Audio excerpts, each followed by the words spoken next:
Students, आज हम देख रहे हैं इसके अंदर consolidated balance sheet and statement of profit and loss account, एकीकृत चिट्ठा एवं लावानी का विवरण किस प्रकार से तैयार किया जाता है। स्टूडेंट्स, हम जो चैप्टर अभी देख रहे हैं उसका ये सेकंड पार्ट है कि सूत्रधारी एवं सहायक कंपनियों के लेखे। सूत्रधारी एवं सहायक कंपनियों के लेखे के अंदर हमने इसका फर्स्ट पार्ट देखा था कि किस प्रकार से हम जो है इसके अंदर अंश अधिग्रहण से पूर्व के लाभों की गणना करते हैं। स्टूडेंट, पहला प्रश्न ये है कि एकीकृत चिट्ठा एवं लाभानी विवरण क्या है। हमने देखा है कि एक कंपनी के द्वारा दूसरे कंपनी के अंशों का अधिग्रहण किया जाता है। जब ये अधिग्रहण किया जा रहा है तो जिस कंपनी के अंशों का अधिग्रहण किया जा रहा है वो सहायक कंपनी, और जिसके द्वारा किया जा रहा है वो सूत्रधारी कंपनी या होल्डिंग कंपनी कहलाती है। ऐसी स्थिति के अंदर जो है हमें इन दोनों का कंसोलिडेटेड एकीकृत जो है वो लाभानी की गणना करना आवश्यक है। पहले जो है देखिएगा 1 अप्रैल 2001 से पहले इस तरह का कंसोलिडेटेड बैलेंस शीट बनाना, कंसोलिडेटेड लाभानी की गणना करना आवश्यक नहीं था। लेकिन लेखा मानक 21 के बाद में अब यह अनिवार्य कर दिया गया है कि प्रत्येक कंपनी को, सूत्रधारी कंपनी को सहायक कंपनियों से संबंधित जो भी उसके लाभ हानि विवरण है उनको समायोजित करते हुए उसे कंसोलिडेटेड बैलेंस शीट को तैयार करना है। कंसोलिडेटेड बैलेंस शीट को तैयार करते समय हम यहाँ पर दो प्रकार से बांटेंगे। एक ऐसी कंपनी जो कि संपूर्ण स्वामित्व वाली है, अर्थात सूत्रधारी कंपनी के द्वारा सहायक कंपनी के समस्त अंशों को जब खरीदा जाता है तो वह कंपनी संपूर्ण स्वामित्व वाली कंपनी कहलाती है। तो पहले इस कंडीशन में देख रहे हैं हम संपूर्ण स्वामित्व वाली सहायक कंपनी की दशा में हम कंसोलिडेटेड बैलेंस शीट को किस प्रकार से तैयार करेंगे। स्टूडेंट्स, उसके लिए देखिए हम 4 स्टेप यहाँ पे कैलकुलेट करेंगे। 4 स्टेप के अंदर पहला स्टेप जो है हमारा वो है अंश अधिग्रहण से पूर्व अंश अधिग्रहण के बाद के पश्चात के लाभों की गणना। हमने स्टूडेंट ये चैप्टर जो है वो पहले इसको देखा है, जिसके अंदर देखा कि अंश अधिग्रहण से पूर्व अंश अधिग्रहण के पश्चात के लाभ होने की गणना कैसे करते हैं।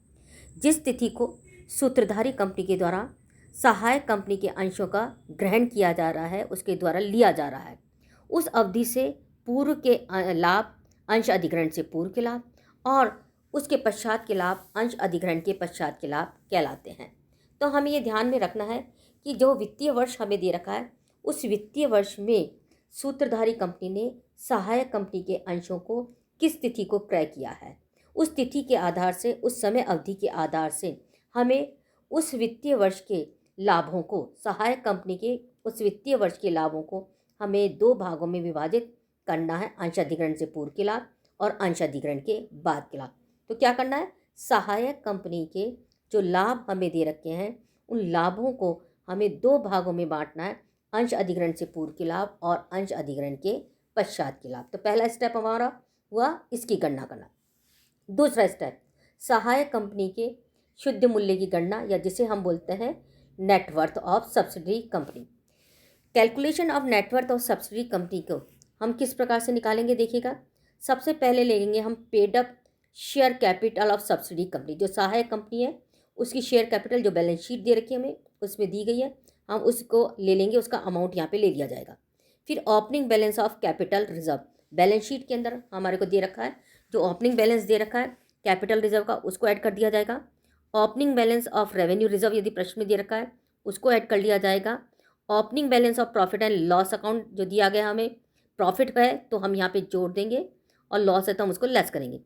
प्री एक्विजिशन ट्रेडिंग प्रॉफिट जो ऊपर हम गणना करेंगे अधिग्रहण से पूर्व के लाभ, जो अपना फर्स्ट स्टेप है वो अंश अधिग्रहण से पूर्व के लाभ यहाँ पे ले लिए जाएंगे। Profit on revaluation of assets and liabilities के पुनर्मूल्यांकन पर यदि कोई लाभ हो रहा है तो उसको ले लिया जाएगा। इस प्रकार से हमें नेटवर्थ की गणना करते समय जो ऐड की जाने वाली मदें हैं, सबसे पहले हम इन सारी मदों को ऐड करेंगे। स्टूडेंट, इसके अंदर हम थोड़ा सा गैप रखेंगे क्योंकि आगे जब इस चैप्टर को हम करेंगे तो और भी बहुत सारी मदें आएंगी जिसको हमें नेटवर्थ की गणना करते समय ऐड और लेस करना होगा। लेकिन अभी इस कंडीशन के अंदर जब संपूर्ण स्वामित्व वाली कंपनी है तो केवल इतना ही जो है वो हमें देखना है। अब इसमें लेस की जाने वाली मदें, opening balance of profit and loss account हमने देखा है कि प्रॉफिट ऐड किया जाता है तो लॉस को हमें लेस करना है। बैलेंस ऑफ फिक्टिशियस एसेट्स, जैसे कि हमारे current assets, non current assets हैं, शेयर इशू एक्सपेंसेस है, अंडर राइटिंग कमीशन है, discount on issue of shares है, इनको लेस कर दिया जाएगा। प्री एक्विजिशन ट्रेडिंग प्रॉफिट जो ऊपर देखा हमने, प्रॉफिट है तो ऐड कर रहे हैं और लॉस है तो लेस कर दिया जाएगा। Loss on revaluation of assets को जो है यहाँ पे लेस कर दिया जाएगा। इस तरह से जो आएगी वो हमारी क्या कहलाएगी, नेटवर्थ कहलाएगी। नेटवर्थ की गणना करने के पश्चात तीसरा स्टेप लेंगे हम गुडविल और कैपिटल रिजर्व की गणना करना।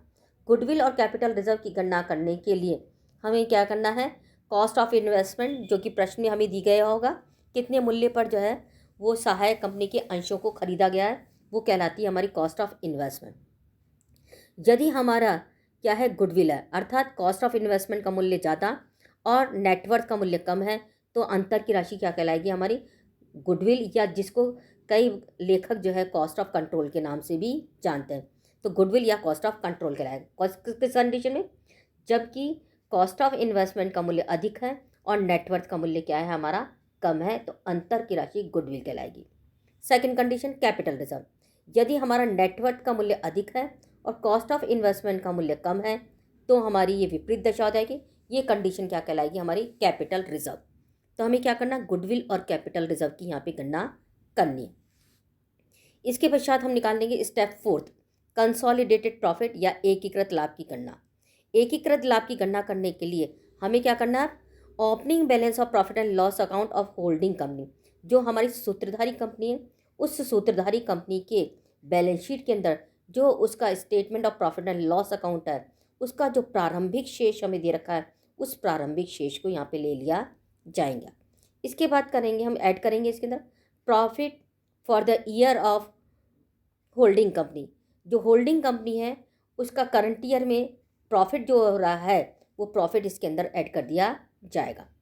फिर ऐड करेंगे हम share in post acquisition profit in subsidy company, यदि सब्सिडी कंपनी के अंदर जो है वो जो पोस्ट एक्विजिशन, प्री एक्विजिशन हमने नेटवर्थ में जोड़ा था और पोस्ट एक्विजिशन को हमें क्या करना है, consolidated balance sheet consolidated profit की गणना करते समय जोड़ दिया जाएगा।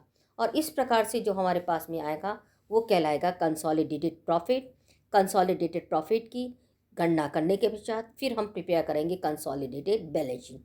तो स्टूडेंट्स, इस चैप्टर के अंदर हमें थ्योरी के आधार से चलना होगा। हमें पहले इसके अंदर नेटवर्थ की गणना करनी है, हमें जो है गुडविल और कैपिटल रिजर्व की गणना करनी है, कंसोलिडेटेड प्रॉफिट एंड लॉस की गणना करनी है। ये करने के पश्चात हम फिर क्या करेंगे, इसके अंदर बैलेंस शीट को प्रिपेयर करेंगे। Thank you students.